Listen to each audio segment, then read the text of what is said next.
Hello everyone, this is Sahil Roy and I welcome you to my YouTube channel EU Commerce Scholar.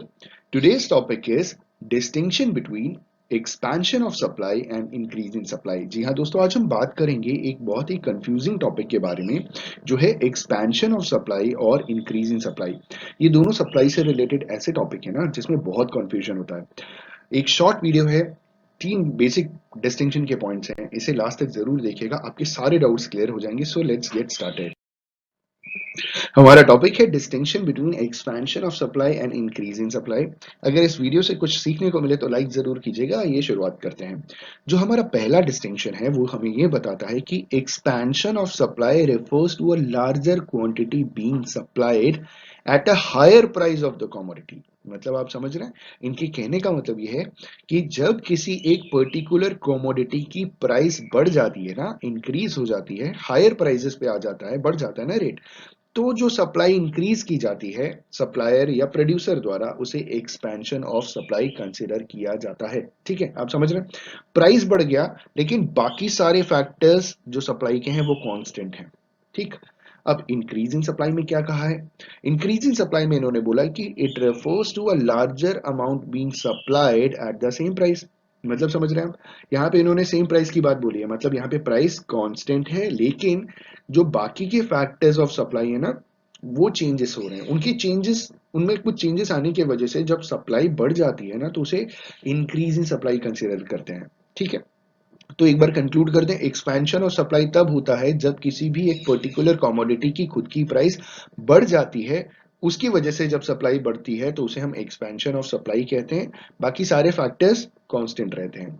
Increase in supply में price same रहती है लेकिन जो factors of supply है ना, determinants of supply, उनके change होने की वजह से अगर सप्लाई बढ़ जाती है तो उसे हम इंक्रीजिंग सप्लाई कंसिडर करते हैं। ठीक, ये हमारा पहला था।